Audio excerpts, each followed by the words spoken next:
All right, thank you so much, everyone, for joining. I turned on my camera, so you want to look at my face. Today we're going to talk about project management, and I want to appreciate those of you who had shown interest in learning this. You're going to find it worthwhile. One of the roles that AI cannot take away is the role project management. And because it's largely about leadership. So that's why it seems immune because you eventually be the one to plan what um, you'll be part of the team who would plan with the executive leadership of an organization to determine what next project to take on. You will definitely be at the project kickoff meeting.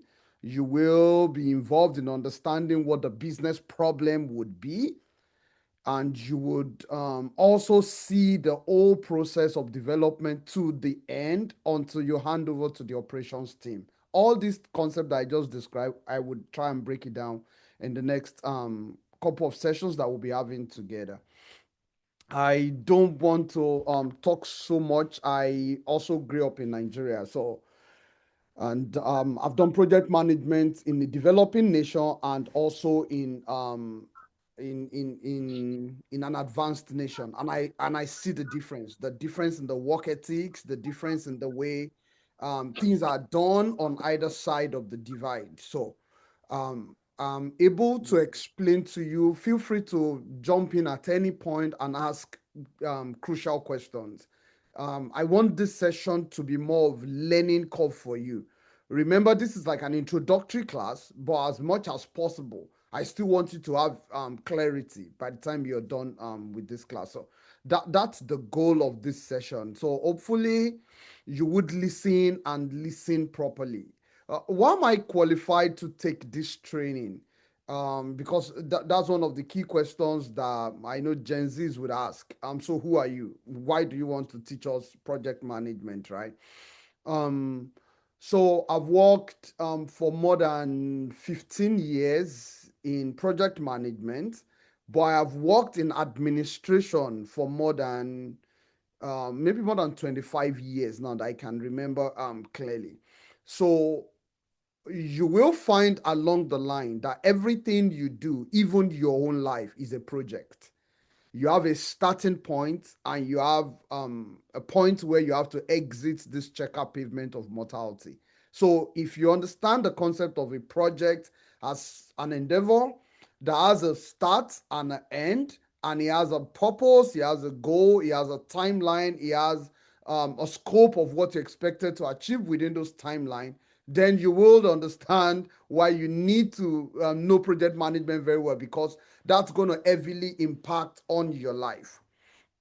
So I'm the founder of Valdymas Intelligence here in Mansfield, Texas, in the United States. That's one part. Apart from that, if you want to pursue a very excellent career in project management, people would advise you generally get an MBA. Get an MBA because it's going to position you not only to understand the whole concept of the business world, but I can promise you one of the courses you will do would be project management. You either do project evaluation, project management. It will be called a name depending on what it is addressed to be. But if you juggle it very well, you would see that this is essentially project management that we're doing. Especially if you take MBA in this generation, because you're going to have some IT components into it, database management system, and all those things. You probably may have some optional courses to choose as well. That's one. I'm a certified project management professional. It's called PMP from PMI. That's Project Management Institute. That's one of the leading global body that certifies project management across the globe. So that gives me another credibility to be able to at least explain what I am also learning to you. And these are aspirations. As I show this, I'm also showing it to stimulate interest in you. I could just jump into the class and start talking, but I want, because one of the things that happened to me before in history was I'd met a mentor many years ago. Guess what the mentor did to me? After reaching out to him, he sent me his resume.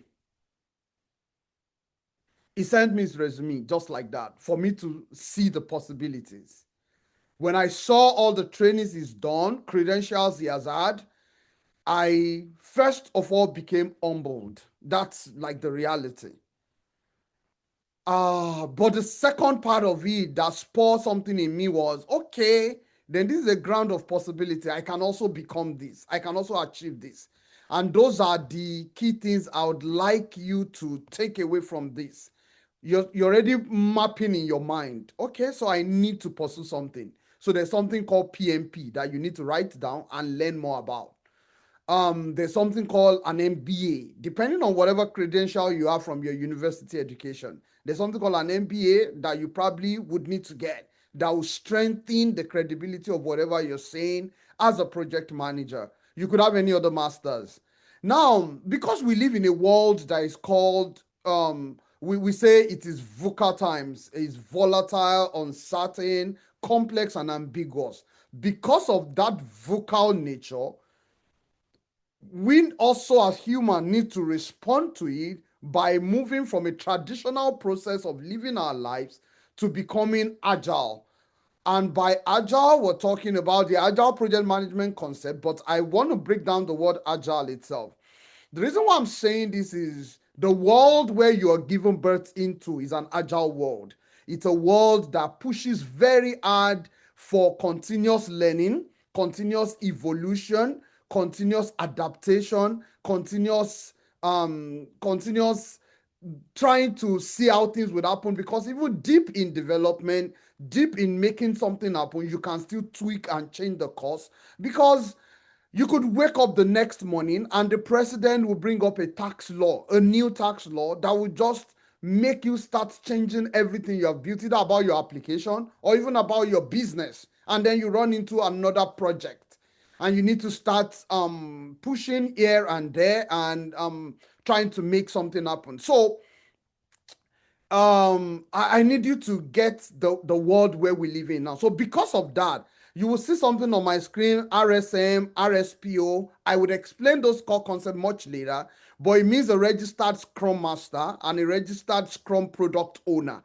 I will tell you the three key roles in agile project management as it relates to technology. When we talk about digital transformation, we'll talk about four basic things. And I hope you're writing down. Can you confirm that? I need you to be jotting as I'm going. I may talk a little bit fast. If you notice that I'm getting too fast for you, please drop a message in the chat. I could try to slow down a little more. Feel free to interact via the chat. You can also pump in and just say, can you repeat what you just said? I need to understand it better. The goal of this conversation is for you to learn. And it's not only about the superficial ed form of learning, it's actually about the deep kind of learning that leads to action, actionable form of learning. You will always have challenges in your world. Let's not deceive ourselves. What would make the difference is the quality of information you have in your mind and how well you're able to apply those information and how well you keep evaluating yourself to keep improving in the world where you have created. You will need to collaborate with people to make changes happen in project management. So why I'm trying to go deep into this is because one of the other things I would love you to aspire in any form of training you would have with us is to be a certified Scrum Master from Valdymas Intelligence, or a product owner, or a business analyst, or at least someone in the development world.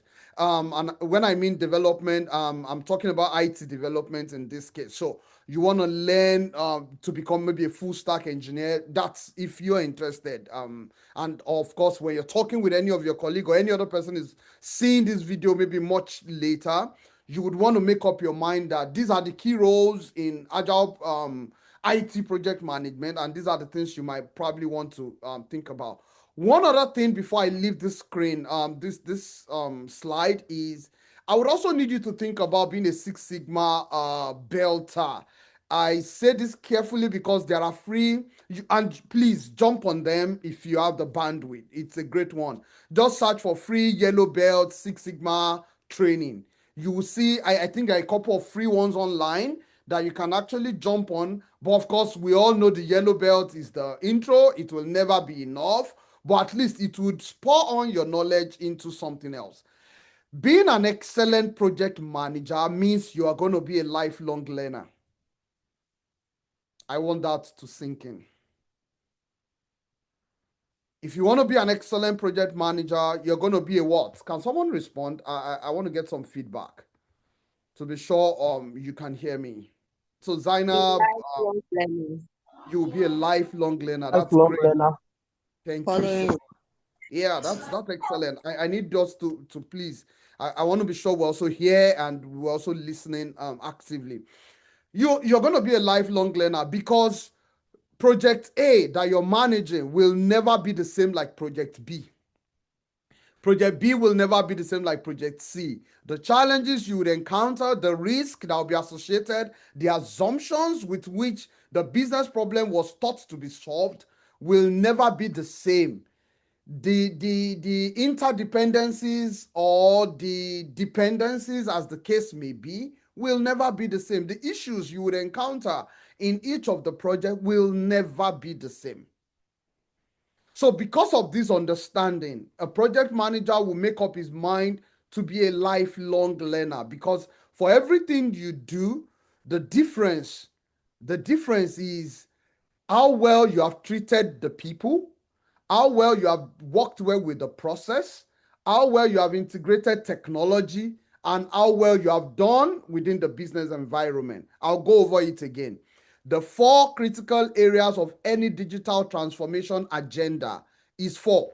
And please note this down: the people, the process, the technology, and the business environment. So I would help you to understand. So let's say I studied medicine. So I can use healthcare effortlessly. I went through education, so I can use education effortlessly. So to go to a neutral ground, I'll choose education, which is common to every one of us, at least. So let's say we want to develop an application. We want it to do so many things for JAM students. JAM is a popular exam, so I believe you would know it, and maybe all of us had even taken it. All of us online would have taken JAM at one point or the other. So we want to develop an application. The first thing you have to think about is who are the stakeholders, the people who are either impacted by this application or who are going to build this application. So the IT folks who will build it, the business leader who thinks about the application as a problem solving tool for the JAM student, and then the JAM student themselves. But other stakeholders you're not thinking about is the school owners, the principals, the proprietors of schools, the teachers in those schools, who probably can help you market the application better. They're also part of the stakeholder. So as a project manager, one of the things you first want to do in any digital transformation experience you want to, and it impacts every part of your life, right? Is you want to list out all the people that will be impacted, or all the people that would have to work on this, either affected or that would have an effect on the application. Yeah, I'm trying to monitor the chat so that I can. Even parents, thank you. That's a good, thank you so much. Even parents would be impacted. So there are stakeholders in this whole agenda. The government of the state would also be a stakeholder, the commissioner for education. Just think wide about everybody and institution that will be impacted when you want to do anything. Just like you joined this training, right? In this training, it's impacting me because I have to jump online to come and talk to you about project management. You are also having to log on and listen in. There are other folks on the call that are also listening in, learning, trying to understand more about the whole concept of project management. And there will be many more people who would even listen to this video even afterwards, months, years, even down the line, if it's stored on the database where people can easily retrieve it and listen and learn. And I would encourage you to do that. That's why I want it recorded. I'll probably drop it on my YouTube channel and maybe any other platform that belongs to Valdymas, and would try so we keep it alive, something like that. But one important thing I would like you to get and to note clearly on this is that the people have their own value system, they have their own interest, they have their own opinion. All these things would impact one after the other on the whole project management spectrum. The second one is the process by which the thing will be done. So I just told you there could be a traditional way for us to get things done, and there could be the agile way for us to get things done. The agile way will talk about continuous learning, continuous collaboration, continuous adaptation, continuous improvement. And the world has seen that the agile way is better, because at least it puts some understanding of the limitations of human, and also understands how the environment can rapidly evolve. As of today that I'm talking to you, we're currently in sub-zero temperature as I speak to you. Now, a couple of days ago, we were probably in a very good room temperature and doing great. I had a friend who jumped on the call yesterday and said, literally as a last night, we were plus 10 degrees Celsius. I converted the Fahrenheit to Celsius. We're plus 10, and by this morning, we were literally maybe minus 25. How do you explain that? So we live in a world that is rapidly evolving. Government policies, you could wake up the next morning, just the statement from the mouth of a sitting president can change a whole lot of things and plunge the nation into chaos. And all these things are real. They are the typical challenge you would have to live with as a project manager when you start leading project. And so these realities are what truly impact how things happen. So for you to be a digital transformation expert, you need to think about moving your process from a sequential, traditional based process to a less sequential, more agile, more iterative process, more incremental process. So iteration cycles, incremental, something that is increasing in small fractions or in at least regular intervals. So regular interval of continuous improvement in moving in cycles to understand the thing better. So you will be hearing the word iteration and incremental more as you delve into the world of agile project management. But I've explained it to you. Iterations is just like something that comes back in cycles at a certain regular frequency. Incremental means something that is continuously improving, increasing, incremental. So if there are two words you also need to pick away from this introduction class, it will be iteration and incremental kind of learning. So, and even your life would definitely travel through that process of iteration and incremental process. So I've spoken a lot about the traditional project management even before landing on this slide. The course overview for us would be to go more in depth across this introductory session into what is traditional project management, what is the PMP framework about the 5 phases and the 9 knowledge areas in project management. What does waterfall methodology mean? So there's a concept called the waterfall methodology, which is and I will explain it, so don't worry. But I just need you to understand that anywhere you hear the word waterfall, he's also talking about traditional project management. And the likely opposite on the other side will be the agile project management principle. If you have had some experience about project management before, you would have heard about maybe Scrum, Kanban, Lean project management principle. All these are great things you need to know, but there's also the hybrid of the two, combining the benefits of both the traditional and the agile project management together and tailoring it to the context with which you have. One of the things I told you earlier is that the people. So you will get into an environment where the people are usually not they are not ready to go agile at once. So let's say I'm just meeting you guys now and I have to build a team with you and you've never done agile before. It's going to be a lot difficult to get you to just jump into the understanding of the whole agile process. So what I would have to do majorly is to how do I construct this? Is to ensure that you flow into this thing gradually. By flowing into it gradually means I will take you through a concept of transitioning from the traditional PM gradually, where you have a combined mix of both. So you have a scenario where you could be 90% traditional, 10% agile. With time, you'll be 80 traditional, 20 agile. You could then become 70-30, 60-40, and at a point you become 50-50. That would be the exact hybrid.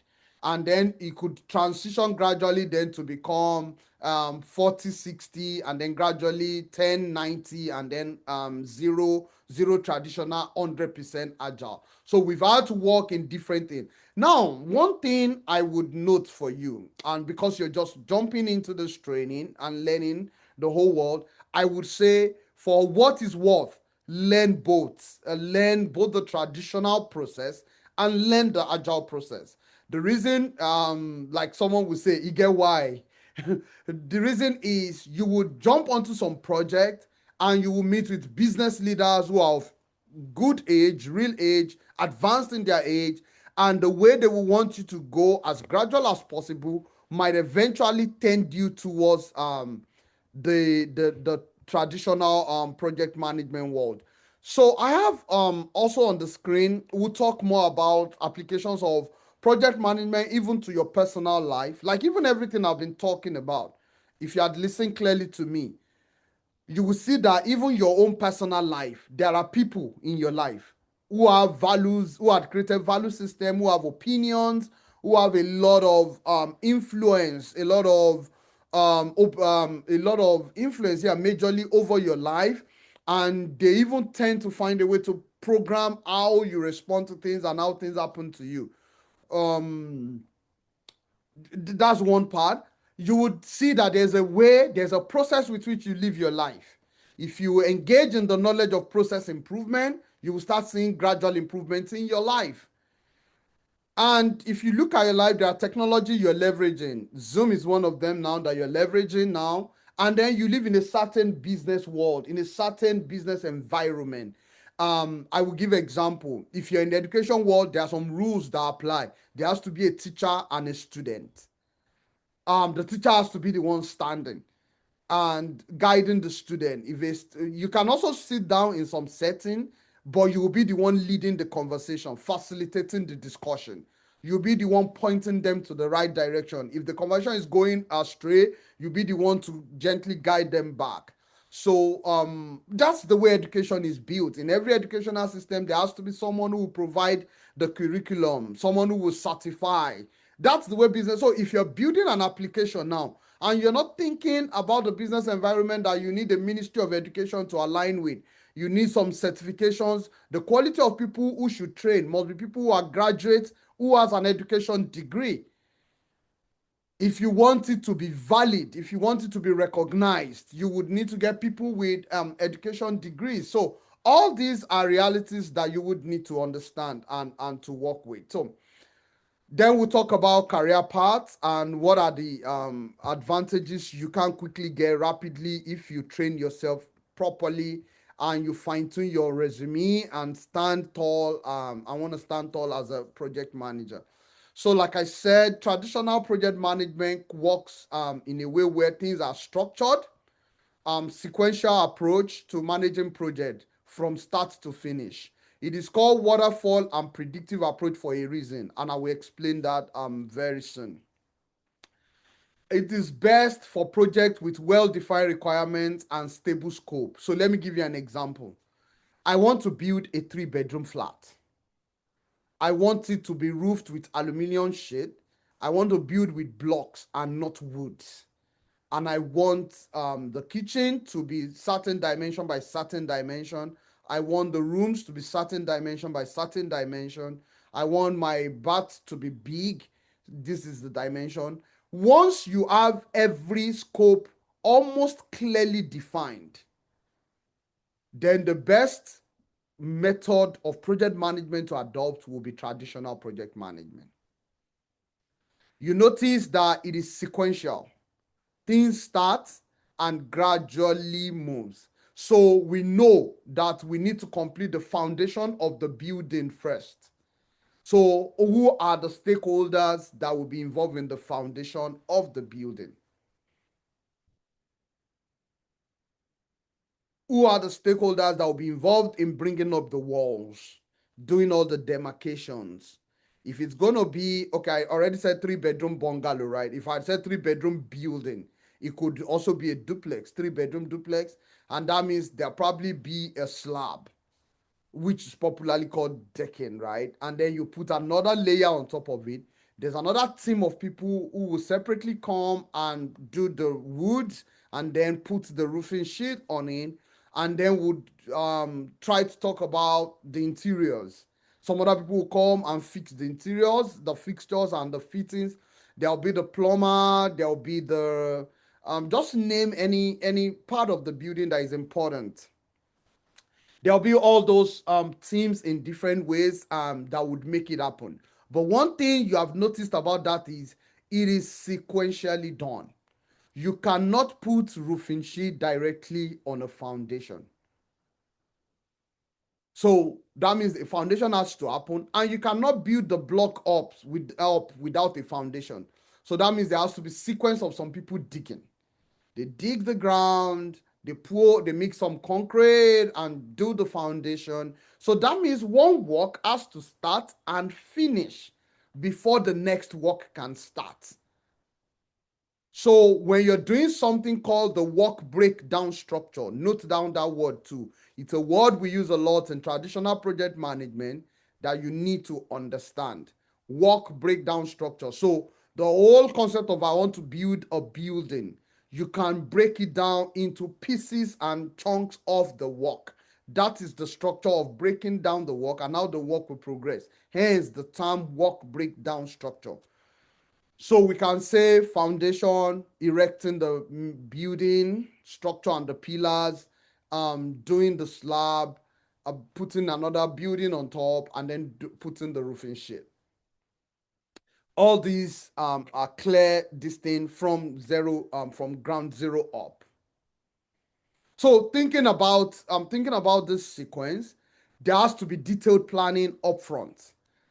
So in any project where you know the scope almost stably, fully from the beginning. Number two, you already know the sequence which things would go. If they want to construct a road, they know the sequence.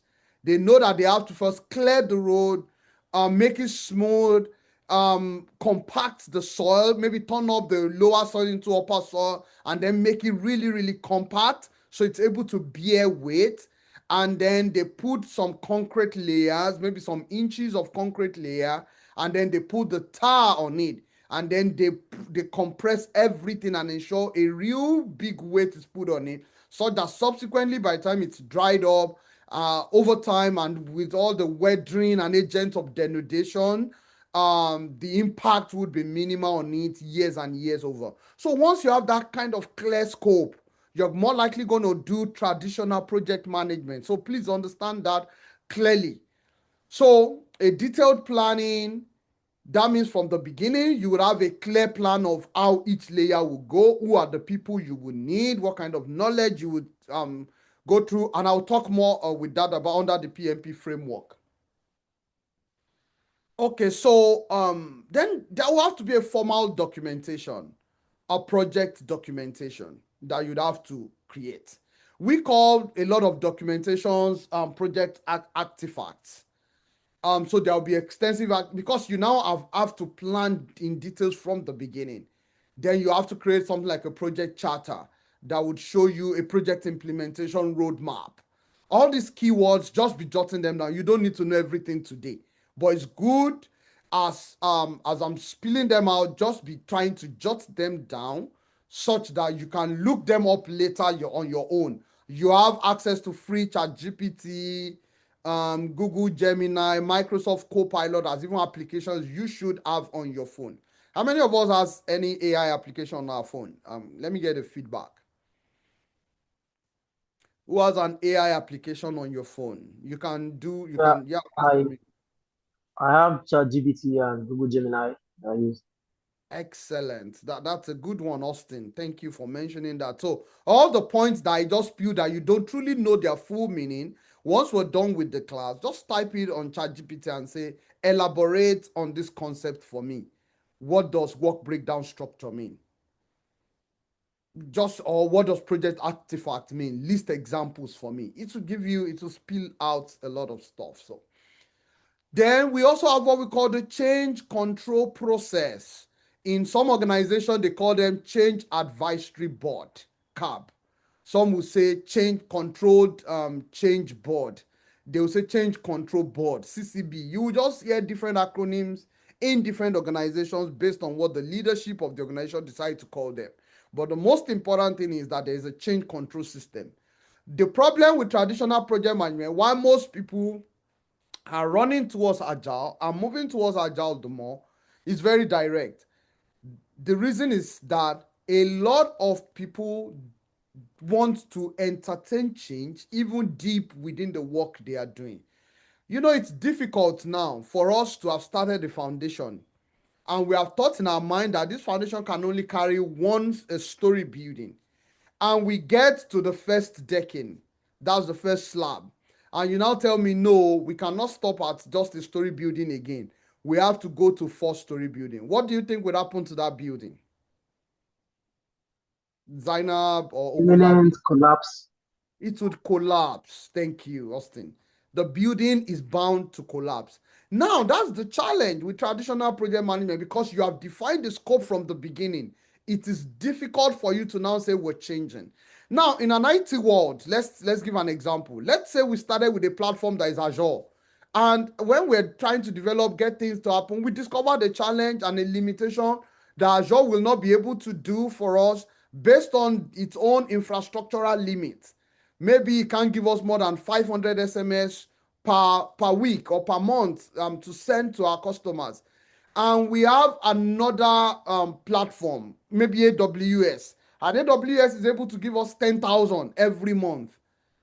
We can immediately pivot from Azure as our infrastructural backbone. It might just take us like 1 or 2 weeks, and we transition gently into AWS. Thank you so much. You can see another expert project manager on the call. She's my wife, and she's also pointing you to some key things in the chat. Those keywords that I'm throwing out there, they are the things that the interviewers look out for during interview. If you intend to build a real career in project management, these are the things you need to spill out. And that's why you can only spill them out when you have understood those concepts. So, and thank you for noting that for us. So by the time you talk about traditional project management, you talk about waterfall, you use the word waterfall, you use the word sequential planning phase, start to finish, detailed planning, like a comprehensive planning, formal documentation, change control board. All those things are keywords that they want to, once you start using words like that, they know that you have come in contact, you've been a project manager at one point or the other. So I'll go to the next slide. So I've explained all these key characteristics of traditional project management, which is that the phases are in sequence. You need a detailed planning. You have a lot of documentation with traditional project management. And then you have a change control board, because if you need to change anything, you have to go through an extensive approval process.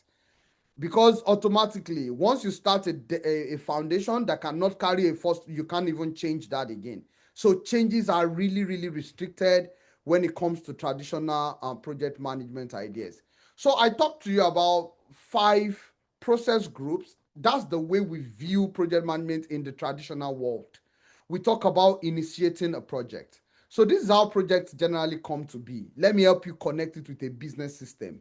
So like 2 or 3 years ago, GT Bank decided to change their platform. They said the whole platform we're using can no longer carry or serve excellently well the current number of our customer. Who do you think will spot that problem? Let me see if you're aligned with me. Who do you think will spot the problem? That, okay, our current platform can no longer serve our people. Maybe it's getting slow. There's a lot of delay before it renders the account details of people. Or maybe when they want to check people's... Zainab, please go ahead. They are IT project managers. Yes, manager. Excellent. Someone from their IT part. That's Yes. one. But do you know that the people, the staff in the bank will be the first person to start complaining? Because you, Zainab, will go into the banking hall, let's say GT Bank banking hall, and you will want to get maybe you want to check your account balance, for example, or you even want to withdraw, and it takes the guy 5 to 10 minutes to even render what your account balance is, let alone being able to count your cash and give to you, and then impute the details that you have collected 5,000, and it will deduct it from your balance and then render it back, so that by the next 1 minute when you're checking your account balance, it must be minus 5K. So because of this, the people that spot the problem first are usually people we call the business. The business will not complain to their in-house IT project manager, in-house IT team. They will start complaining, bombarding. I can promise you they would have complained for many months in some cases, except when the problem is a legal problem. Maybe a legal problem like the new tax law now, and they have to report some certain accounts every day to the government. Otherwise, they will get fined. If it is that is when business complain to IT and things happen instantly. But if it is not, and so that will bring us to a whole new world. You need to write down this acronym. I just want to drop it for you. It's called PESTLE analysis. PESTLE. PESTLE analysis. That's the analysis that affects everything you see in your world. Everything you see in your world will be affected by politics. So the first P is politics. PESTLE analysis. The first E is economics. PESTLE analysis. The next one is the social, cultural environment where you live. So the way they will effect some changes in the Nigeria will be different from how it will be done in the United States.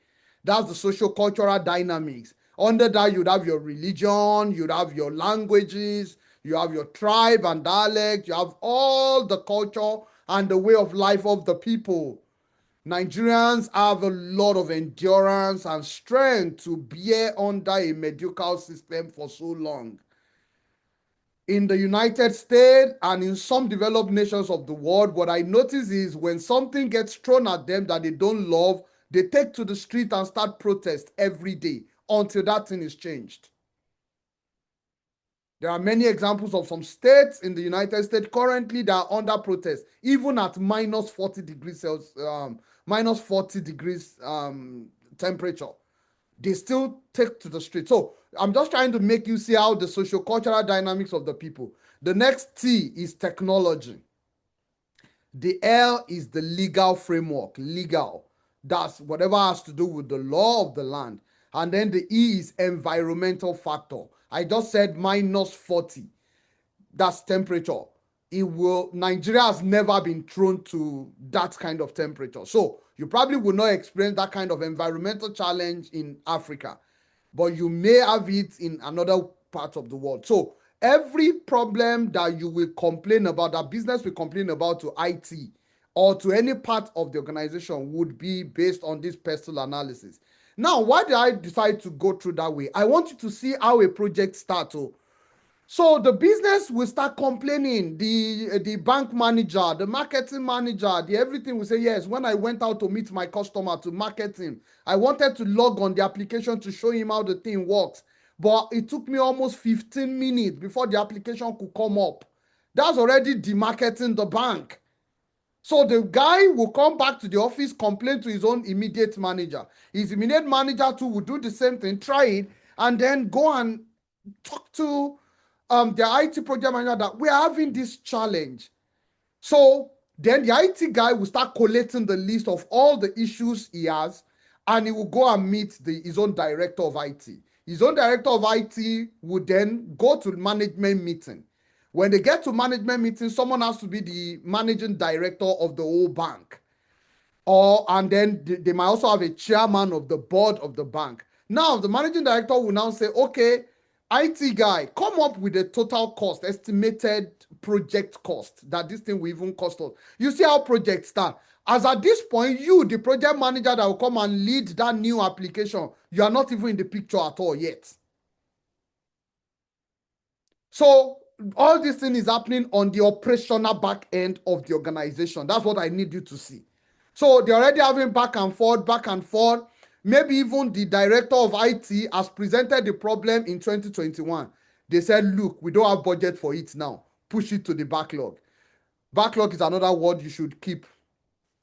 Number two, maybe 2022, he tried to push it again. They will say, no, we don't have money for it now. Let the people continue to, okay, what are other things we can do? Instead of getting them an iPad, can we get them a laptop so that maybe if a laptop, the processor of a laptop will be faster. So instead of the guy having 15 minutes before the thing displays on the field, maybe that will reduce it to like 10 minutes.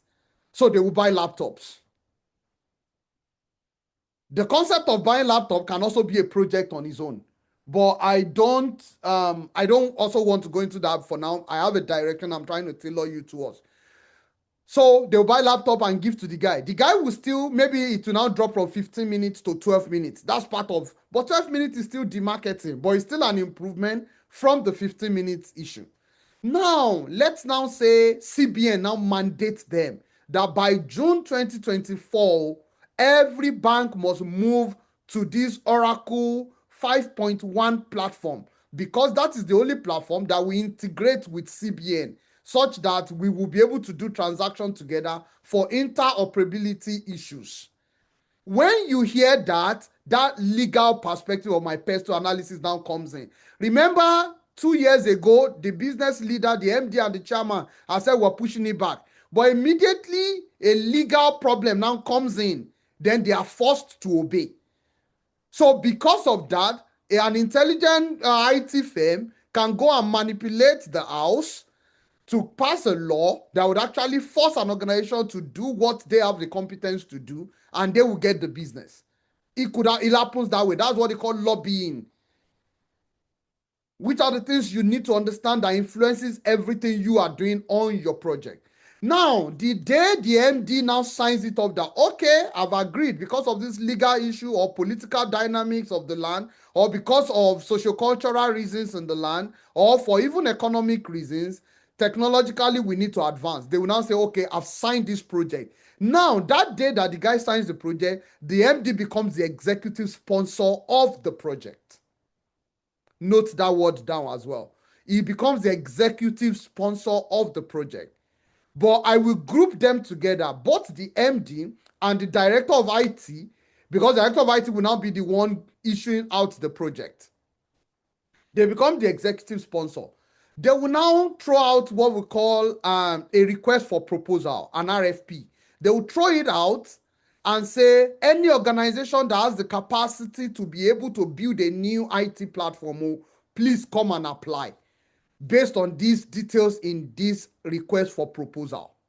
So a big organization in India did the application for GT Bank and won the proposal. So that means alongside, I'm sure several other organizations across China, US, and all those things would have submitted their own proposal. They will come with a proposal that will detail the scope of what they can do. They will show their experiences, what they can build, what they have built in the past. They will now apply. Once they apply and that things get approved, they will go and defend the proposal.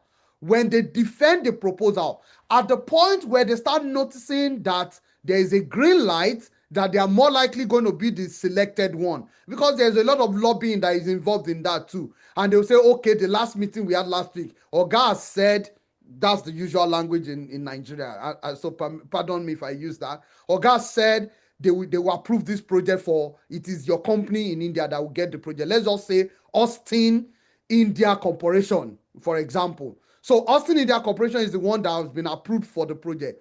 Immediately, the leadership of Austin will start looking for a project manager. That is when you get a job.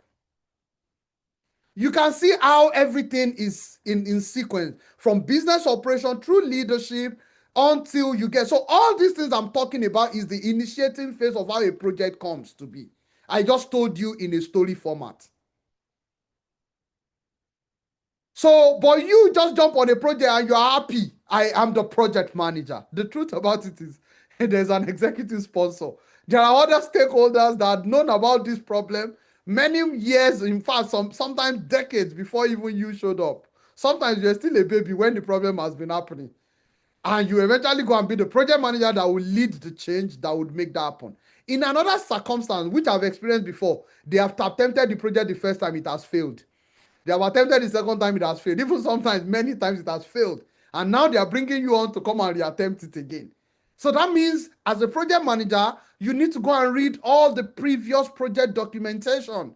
Because if it has failed 3 or 4 times, then there's a lot of burden on you to understand why it failed and why this new endeavor will not fail.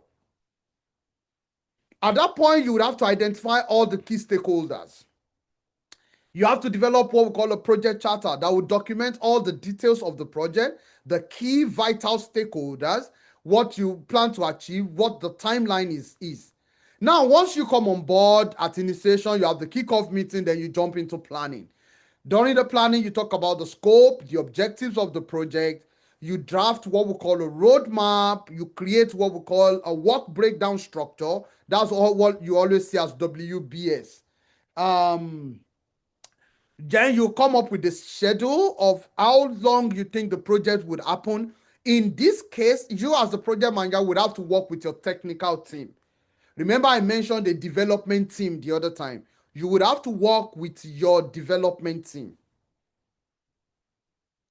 And now when you work with your development team, the next thing would be you'd have to understand what the budget would be like, and then you create a risk plan.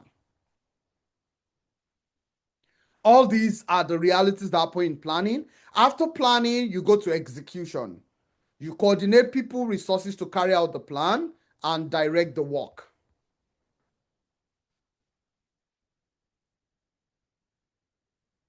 All right, thank you so much. I also have another point here. Thank you for mentioning that. My expert project manager is telling me, can we also mention tools that project managers need to learn to use? Now, at this point, I must be sincere with you. As a project manager, it's a sin. In fact, it is like practically impossible if you don't know how to use Microsoft suites of tools. I would want to start from that basics. You must learn how to use Microsoft Word excellently well.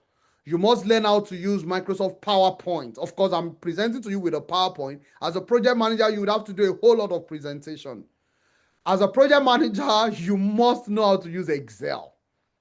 And that's why, of course, at Valdymas, we have our own Excel training from introduction to advanced.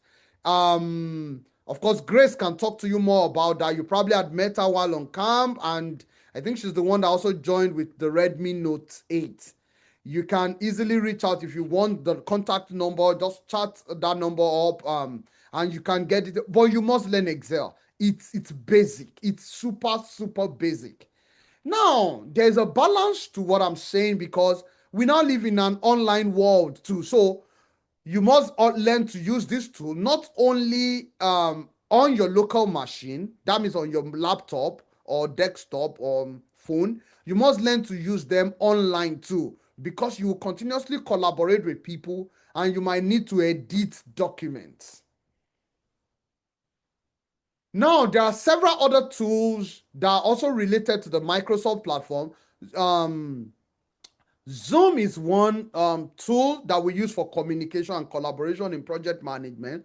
But you know, Microsoft has its own Microsoft Teams too, which is also another excellent tool that you use for meetings continuously.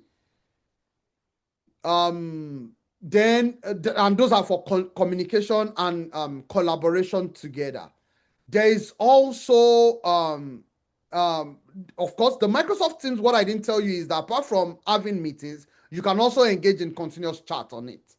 So you could form groups with the people you want to talk to and then create a group chat and then have conversations and use it to resolve problems. You could do that. You could have your Excel too in a SharePoint. SharePoint is also like it's like a data repository where the document you have created on your local machine could be saved in and you give people access into it. So these are key things you must mention that you can use if that you have used before when you're taking interviews. So SharePoint is that repository. So you can download anything from your SharePoint. You can re-upload it back from your machine. You can load it on your machine and it will still be synced with your SharePoint. And then you could do a whole lot of things on it, and it will go a long way to save you time of having to email it to your boss, because your boss can also log in on his own laptop since he has access to that SharePoint format and also see what exactly you're editing in real time. These are crucial tools that you will need to understand how to use. And I just want to talk more about the Microsoft part, but you also have the Google suite to set up Google more online now, because you have Google Docs, Google Spreadsheet, you have Google Slides as well, which are equivalent of Microsoft Word online, Microsoft Excel, that's Google Spreadsheet, and then Google Slides is the equivalent of Microsoft PowerPoint. All these tools are what you need to be proficient at using, because on a baseline, those are the things. Before I get to Jira and talk about Jira, which is a platform that is for agile project management, is like what we call the application life management system. I want to talk about some other document that you could use, like Smartsheet. You probably may have heard about it before. Smartsheet is also having an online platform, and you could use it very well to. It also allows for collaboration, just like a spreadsheet, but it's a more advanced and intelligent form of sheet, and that you need to know how to use. There is also a Jira, which is an application life management system where we manage the whole project from beginning to the end. You get everyone signed in into Jira. Maybe one of these days, well, of course, that would be more if you get to fully engage with us. I would actually show you a Jira interface and how we go around using it for different forms of application development. So, but it's good to also know about Jira. There are other this thing like version 1, Trello. You could read around about tools that are used in project management, either for collaboration or for managing the project itself. So there are collaborative tools. There are tools that help us to manage the project. And then the advantage is that you also have emails. Of course, you have the Google Mail, you have the Outlook Mail, which is the Microsoft Mail, you have the Google Mail, and any other this thing. There are private mails here and there that your company may have engaged in even before you join, and you will be forced to use. So those are part of the tools that will really help you. So when I say want to create a project charter, you can create it in Excel, you can create it in Microsoft Word. So it's just a function. When you want to do a work breakdown structure, you can do it in Microsoft Word, you can do it in Excel. So these are documents, but they have rules that guide how those documents are being built. The next thing after the execution phase, and thank you for that, please, as many ideas that keeps coming, just drop them in the chat. I have the chat also open, so I'm trying to track what is ongoing as well. So the other thing that you need to get is also to understand that there's something called monitoring and controlling. Everything that you leave to chance would get destroyed. Just imagine an isolated system where you put your refrigerator outside in the sun and in the rain. What would happen to that refrigerator? Can someone unmute and respond? You buy a brand new refrigerator, you put it outside in the sun and in the rain. It's plugged, it's working, but it's outside. What's going to happen to it in a matter of time? Can I get a feedback? Can you hear me? I just want to be sure you're also following, please. Austin, I didn't pick what you said, but I saw that you are muted and muted again. Okay, Glory, go ahead, please. Okay, I'm not getting a feedback. Is it from my end alone? You can drop it in I'm the sorry, chat. I had a network. I had a network disconnect. I'm reconnected back Okay. now. All right, great. So I was just asking, I'm going to step 4.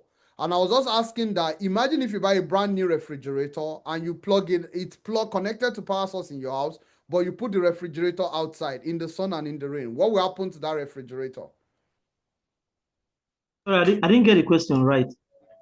The question is, you bought a brand new refrigerator, a fridge, a refrigerator, you bought a brand new one, and you connected it to power source, and you position it outside in the sun and in the rain. It's just there. What's going to happen to it in a matter of months? Okay.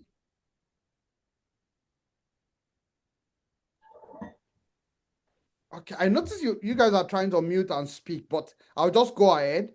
It will get Yes. spoiled. That's just the reality. Every project that is not being monitored and controlled will either consume excess budget, will not be finished on time. There will be many things, scope, we call it scope creep. Please write that word down, and also you can start reading about it. Creep is CREEP. Scope creep. A lot of newer scope will just get into it. Things that you didn't plan from the beginning will just start getting into the scope. Okay, you didn't plan to put aluminum glasses to the house. Maybe you had concluded on a wooden, finished wood, this thing. And because you didn't control it, anybody can just introduce anything along the line. That is why there has to be monitoring and controlling in every project management endeavor that we have. So you have to track, review, regulate the process. There has to be control changes. You have to monitor for risk, and you have to manage quality. Risk does not necessarily mean negative. Risk in project management can be positive and can be negative. So the word risk does not necessarily mean the thing has to be destroyed. In fact, sometimes you identify, because risk has not yet happened. Risk is just what you identify as a potential thing that can happen. So if you know that, okay, by next week, a bag of cement will jump from 10,000 to like 15,000. An excellent project manager, if there's budget on ground now, we go and procure maybe the amount of bag of cement that will finish their project ahead of time. That is a good risk. Do you understand that? That's a good risk. You saw something ahead that will be a potential positive to save your project some budget.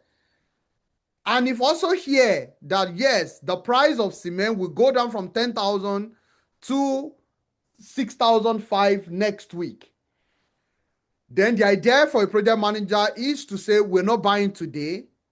Based on the credibility of the information I have, the bag of cement will drop by next week because government policy has changed. There is now introduction of subsidy and all those things.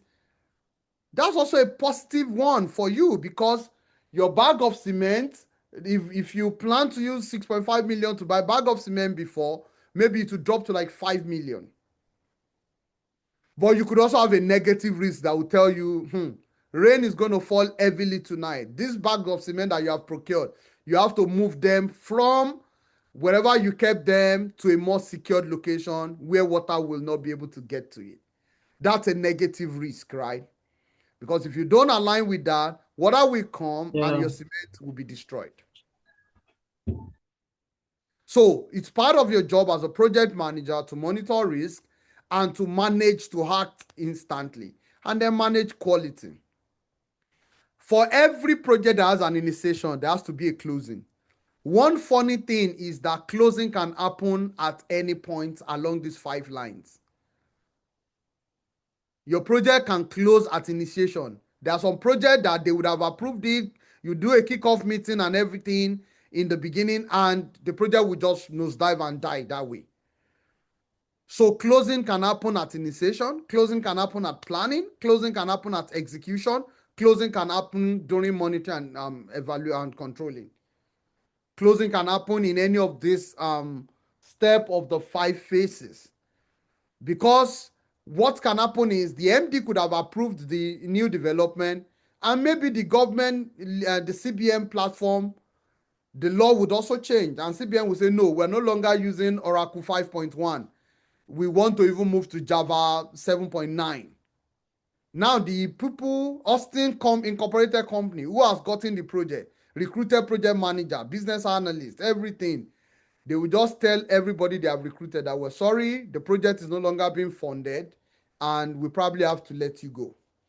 It could happen. And another thing that could happen is, okay, we are repurposing you to another project.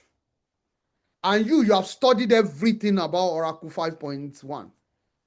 And they will just wake up the next morning and say, okay, this is now the new project you'll be doing. Look, you forget about Oracle 5.1 and you move to the next thing.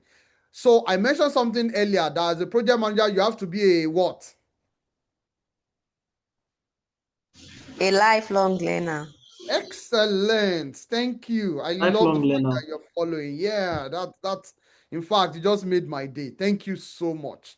You have to be a lifelong learner because if Oracle 5.2 does not work again and they now jump tomorrow morning and say, no, we are using Python 7.7, you just leave Oracle this thing and you start learning about Python 7.7 projects.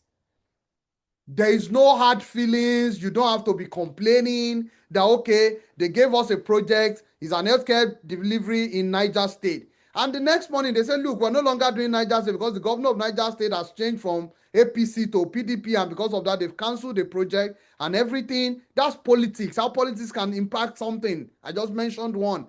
And then also we have lost the Niger State project, but the Kaduna project that we've been pursuing all this while, because we are now aligned with this political party, we have now won the Kaduna project. So we're moving you over to Kaduna project.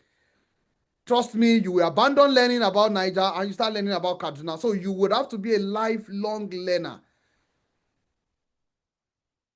Because you have to understand your project to be able to lead the people well. If you don't have a very good understanding, and that's why you will see when they are advertising on some jobs, they would always say people who have banking experience.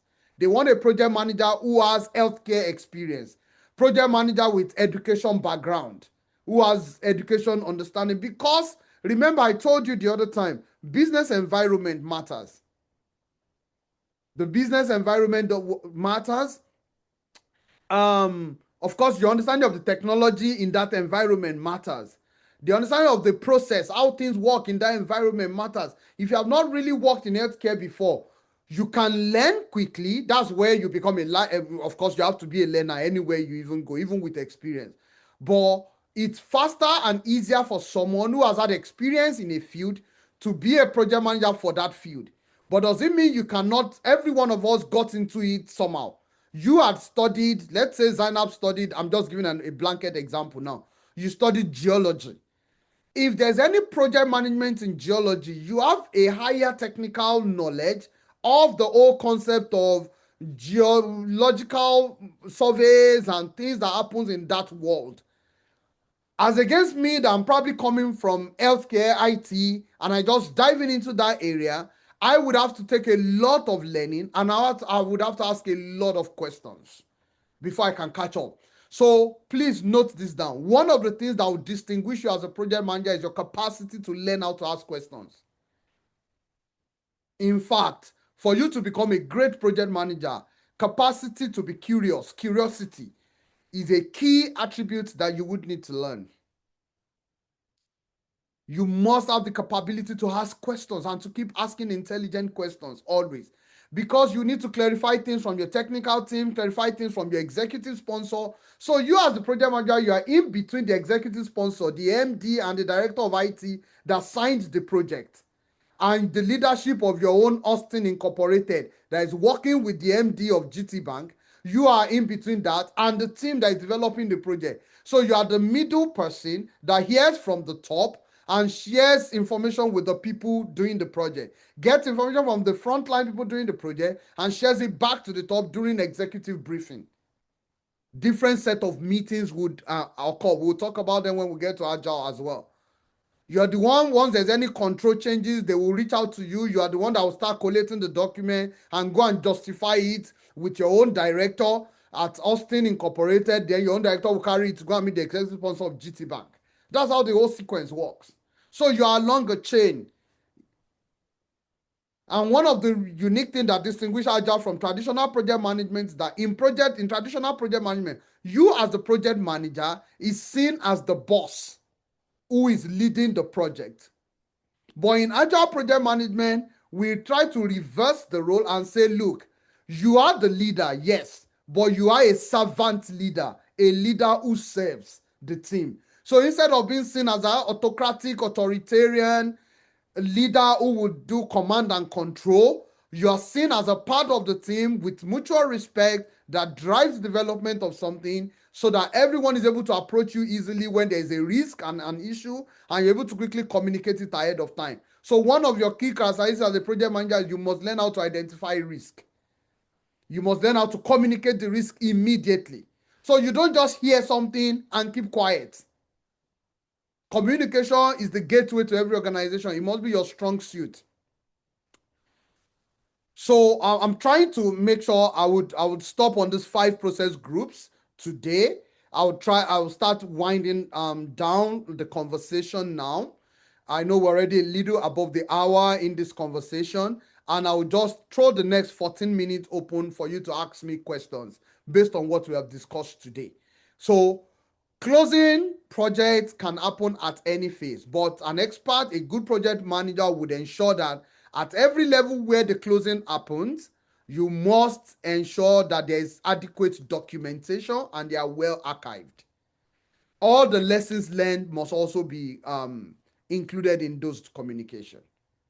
So the 5 process groups. So next time we're meeting, which will probably be the same time next week, I presume, we should then talk about the knowledge areas in project management. I told you from the previous slide about the 5 process groups and the 10 knowledge areas. And it's going to be a detailed conversation on the 10 knowledge areas. That's why I don't want to jump into it now, because once I jump into it, it's going to take us a whole lot to discuss. But it's something you can also type on ChatGPT, learn a little more about it. I'll try as much as possible to chunk it down next time we meet. So the next 13 minutes, I'm open to questions, please.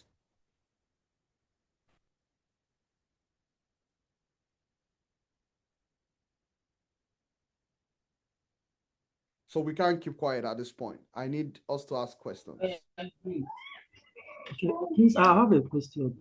Please go ahead. Can you hear me, sir? Yes, I can.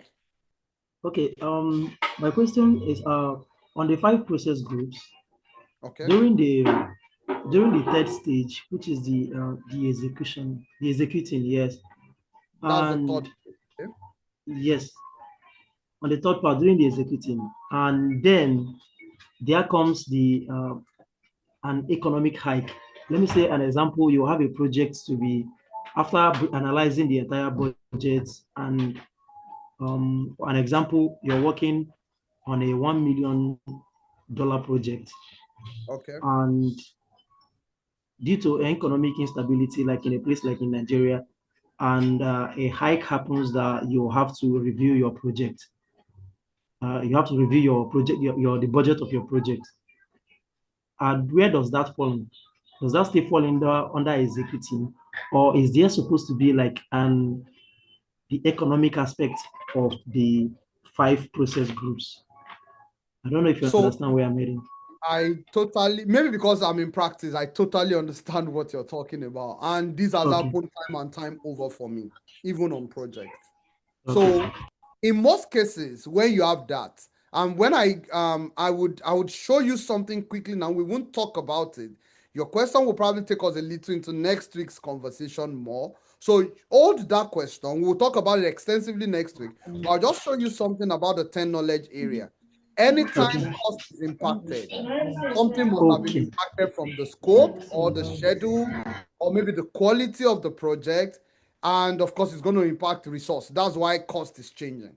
So we'll talk more about it, because what you're now saying is if there's economic, there will be procurement management issues. And that's a risk. And that has to be communicated properly. It has to be communicated to all the stakeholders. And you, as the leader, as the project manager, you are managing the integration of the whole project. So you can see that your simple question alone has impacted all these 10 knowledge areas.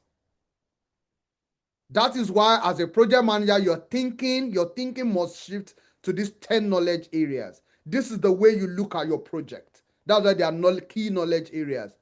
Because any little change in schedule, that's the timeline, will probably mean there was a change in the scope that will make the schedule to change.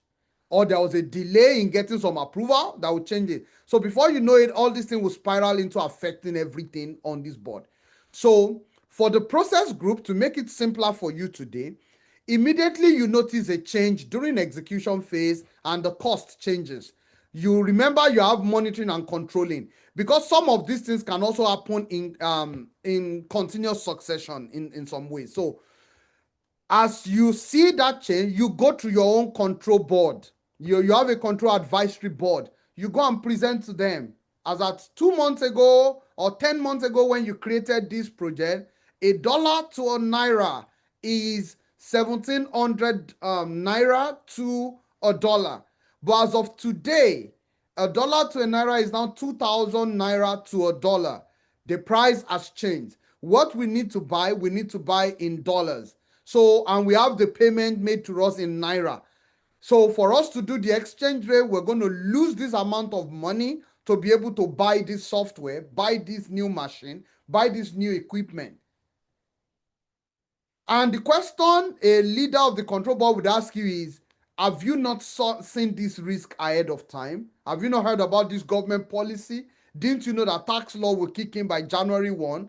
Didn't you know that this policy change would happen? This company, there will now be new tariff, 15% tariff over every China product starting from January 2nd. And as a project manager, if you had heard about that, you should have adapted immediately. So that's why when you listen to the news, you're not only just listening for listening's sake. You're also internalizing it to ensure that I hope this is not going to affect my project. Maybe you go to the market, you want to buy something, and the guy told you, look, if you don't buy this quantity now, I'm already hearing from China that by the next shipment, the price is going to go to this price because they need this raw material from Germany. And the price in Germany has increased because the lower part of it is being produced from America. And America has increased the tariff on every German product. And because of that, the China product that you want to buy would increase in price. If you hear that, even in an informal conversation, you will immediately call your own direct manager, or you write him an email immediately and ensure that that is captured in your risk log. We have what we call RAID log, risk assumption, issues and dependencies log. You capture it immediately in your risk RAID log. You discuss it in the next weekly management meeting. And if it's something that is so urgent, you will call for an urgent working session immediately. You circulate an email around, create a Teams chat group, create the chaos, and there's what we call escalation email. You will write an escalation email, you check high importance in your Outlook so that everybody will see that red dot and then will know that this is an email they need to read immediately. RAID log is something important you must know. RAID is an acronym for risk, assumptions, issues, and dependencies on your project. You would all continuously have those on your project, and you must have an Excel tracker or a smart sheet or something somewhere that you're using to track your RAID. So please note it down and read. You can read about it. So that's a brilliant question you have asked. And one thing that you should also know is that planning, even though it's heavy at the beginning of the project, there will still be continuous form of planning all through the project. So it means that at every point when you discover the change in the economic dimension, like you have mentioned, you have a $1 million project. Now it's going to take you like $3.5 million to finish the project because President Tinubu resumed on a certain day and removed fuel subsidy that same day.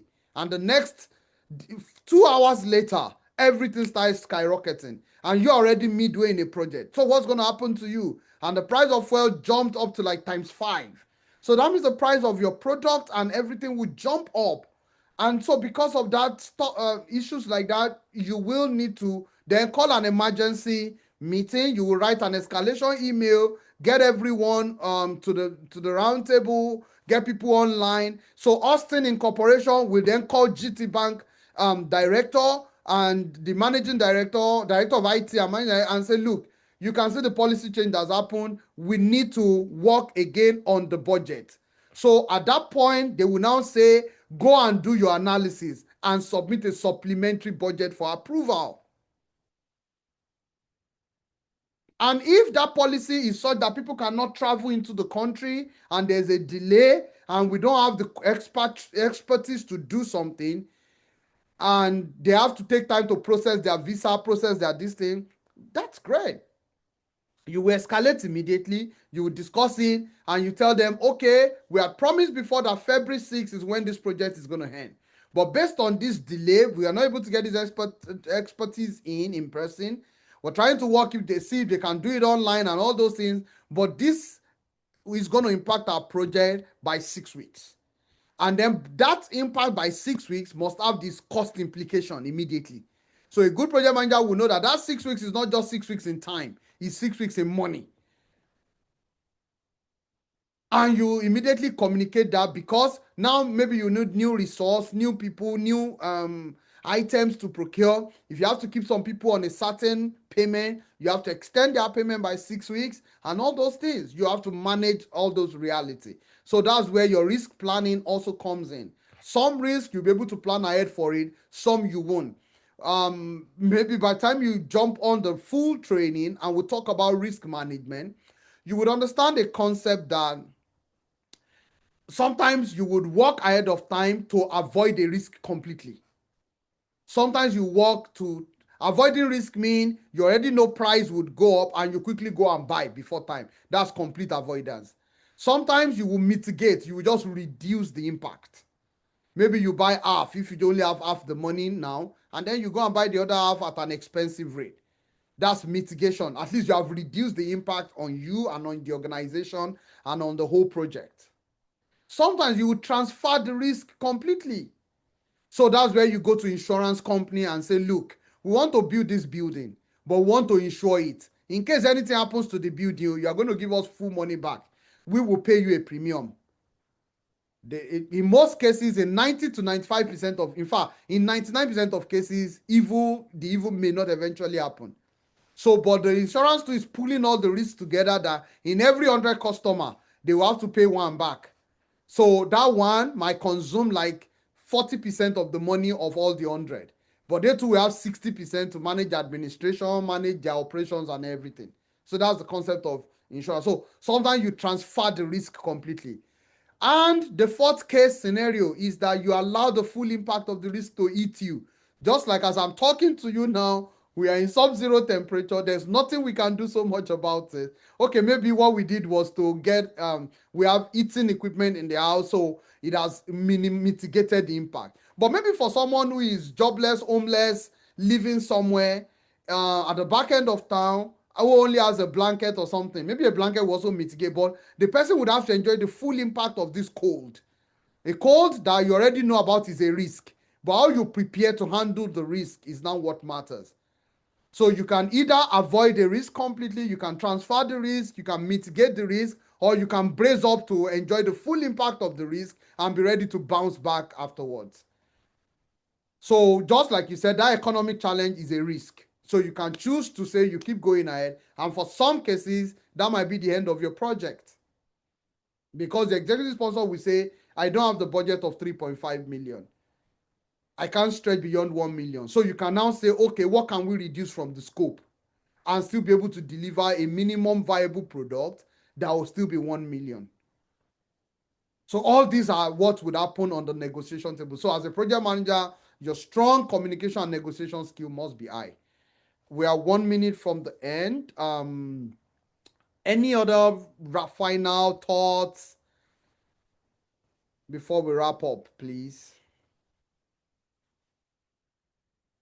I want to be sure that you enjoyed today and you've learned a lot. I would like you to unmute and just say a word and everything as we try to finalize, wrap up things.